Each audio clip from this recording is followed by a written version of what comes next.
வணக்கம். நம்ம இந்த பதிவில் வந்து பணியாரம், இனிப்பணியாரம், காரப்பணியாரம் எப்படி செய்கிறதுன்னு பார்ப்போம். ரொம்ப ஈஸியாக, அதே மாதிரி ரொம்ப வேகமாக, அதே மாதிரி ரொம்ப சிம்பிளாக நம்ம இந்த பணியாரத்தை பண்ணுவோம். இந்த இனிப்பணியாரத்துலேயே உங்களுக்கு சக்கரவள்ளி கிழங்கு வச்சு இனிப்பணியாரம் எப்படி பண்ணுறது அதையும் நம்ம பார்ப்போம்.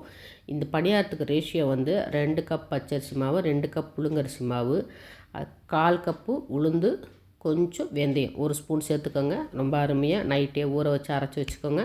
காலையில் 1 ஸ்பூன் இது போட்டு நம்ம சோடா மாவு போட்டு கலக்கி வச்சுக்கிட்டிங்கன்னா நல்லாயிருக்கும். சோடா மாவு போட்டால் தான் அந்த டேஸ்ட் வரும். காரத்துக்கு பார்ப்போம். காரத்துக்கு வந்து முதல் நாளே கடலப்பருப்பு ஊற வச்சுக்கலாம், இல்லைன்னா நம்ம வேணாம். ஏன்னா இது ரொம்ப சிம்பிள் இல்லையா, அதனால் வந்து நம்ம கடலப்பருப்பையும் உளுத்தம்பருப்பையும் நம்ம என்ன பண்ணலாம், செவக்க வறுத்துக்கலாம். அதுக்கப்புறம் கடுகு போட்டு தாளிச்சிட்டு அதில் வெங்காயம், பொடியாக இருக்கணும் வெங்காயம், பச்சை மிளகா, கருவேப்பிலை போட்டு நல்லா வதக்கிக்குவோம். அது காரத்துக்கு தனியாக நம்ம பிரித்து வச்சுருக்கோம்ல மாவு, அதில் சோமாரிக்கலாம். அதே மாதிரி இனிப்புக்கு தனியாக எடுத்து வச்சுக்கோங்க. இந்த இனிப்புக்கு நம்ம சேர்க்கின்ற போது நீங்கள் மண்டை வெல்லம் சேர்த்துக்கலாம், நாட்டு சர்க்கரை சேர்த்துக்கலாம், கருப்பட்டியும் சேர்த்துக்கலாம். எது வேணால் நீங்கள் சேர்த்துக்கலாம். உங்களுக்கு வந்து ஈஸியாக டக்குன்னு பண்ணணும்னா நாட்டு சர்க்கரை போடுங்க. உங்களுக்கு இனிப்பு தகுந்த மாதிரி நாட்டு சர்க்கரை போட்டு நல்லா எண்ணெய் தடவி இந்த குழியில் நீங்கள் ஊற்றி எடுக்கலாம். ரொம்ப அருமையாக வரும். மூடிடுங்க. மூடினா சீக்கிரம் வெந்துருங்க. 2 சட்டி வச்சிக்கினா உங்களுக்கு ஈஸியாக இருக்கும். ஒரு சட்டியில் இனிப்பும் ஒரு சட்டியில் வெல்லமும் நீங்கள் வச்சிடலாம். இதை நம்ம ஈஸியாக கவுத்துறாலே உடனே விழுந்துடும். நம்ம வந்து கஷ்டப்பட்டு அதை எடுக்கணும்னு அவசியம் இல்லை. அதுதான் நான்ஸ்டிக்கு. பேஸில் இருக்க ரொம்ப யூஸ்ஃபுல்லாக இருக்கும் இந்த நான்ஸ்டிக்கு. வந்து அவங்க பணியாரமும் ஈஸியாக பண்ணிடலாம். நல்லா எண்ணெய் ஊற்றினா தான் அந்த இனிப்புக்கெல்லாம் டேஸ்ட்டு கொடுக்கும். அதனால் நல்லா எண்ணெய் ஊற்றி சுடுங்க.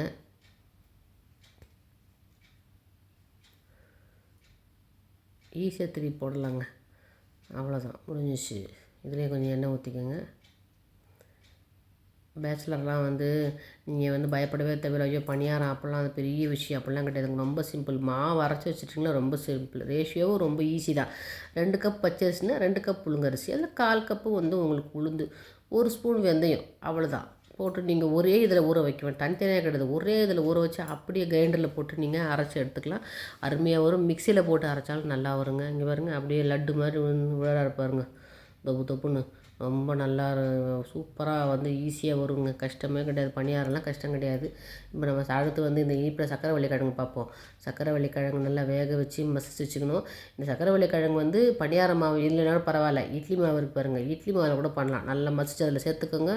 அதே மாதிரி நாட்டு சக்கரை சேர்த்துக்கோங்க. நாட்டு சக்கரை சேர்த்துக்கும் போது கொஞ்சம் பார்த்துக்கோங்க. ஏன்னா அதில் வந்து இனிப்பு இருக்கிறதுனால நம்ம வந்து தேவையான அளவு நீங்கள் இனிப்பை போட்டுக்கோங்க. அந்த மாதிரி பார்த்து போட்டுக்கோங்க. வேறு ஒன்றும் கிடையாது. அதே தான். இது இன்னொரு டிப்ஸ் சொல்கிறேன் பாருங்கள். இப்போ இட்லி மாவும் இல்லை, இந்த பணியார மாவும் இல்லை, என்ன பண்ணலாம், சக்கரவள்ளி கிழங்கு இருக்குது. நீங்கள் என்ன பண்ணலாம், கோதுமை மாவு எடுத்து நீங்கள் சக்கரவள்ளி குழி பணியாரம் சொல்லலாம். எப்படி தெரியுமா, 2 கப் கோதுமை மாவு எடுத்திங்கன்னா 2 கப் இல்லை 2 ஸ்பூன் அரிசி போடுங்க. அரிசி மாவு போடுங்க. 2 கப் கோதுமை மாவுக்கு 2 டேபிள் ஸ்பூன் அரிசி போடுங்க. அது வந்து போட்டிங்கன்னா உங்களுக்கு சரியாக இருக்கும். ஏன்னா அரிசி ரொம்ப போட்டாலும் அரிசி மாவு போட்டாலும் சாஃப்ட்னஸ் வராது. அதனால் நீங்கள் 1 கப் கோதுமை மாவுனா 1 ஸ்பூன் அரிசி மாவு அப்படி சேர்த்துக்கோங்க. உங்களுக்கு ரேஷியோ கரெக்டாக இருக்கும். அதில் கொஞ்சம் தேங்காய் திருவி போடுங்க, கொஞ்சம் சுக்கு போடுங்க. தேங்காய் திருவி போட்டால் ரொம்ப டேஸ்ட்டாக இருக்குங்க. கோதுமை மாவு பணியாரம் இந்த மாதிரி சக்கரவள்ளி கிழங்கு சேர்த்து பண்ணும்பொழுது அதே மாதிரி தான் ஊற்றிட்டு நல்லா எண்ணெய் தடவி ஊற்றிட்டு நீங்கள் வந்து மேலே மூடி வச்சிட்டிங்கன்னா இது வந்து சூடாக சாப்பிட்ணும். உங்களுக்கு ஆறி போனால் கொஞ்சம் அந்த சவுக்குன்னு அந்த டேஸ்ட் இருக்கும். அதனால் நீங்கள் சூடாக சாப்பிட்டா நல்லது. இதுக்கும் தேங்காய் சட்னி இல்லைன்னா நல்லா தக்காளி சட்னி வச்சு பரிமாறுங்க. இந்த மழை காலத்துக்கு அதுக்கும் ரொம்ப அருமையாக இருக்கும். ஈஸியாக பண்ணிடலாம். ஏன்னா பணியாரம் மாவு வேணும்னு அவசியம், பணியாரத்துக்கு மாவு அரைக்கலையே அப்படின்னு யோசிக்கவே வேணாங்க.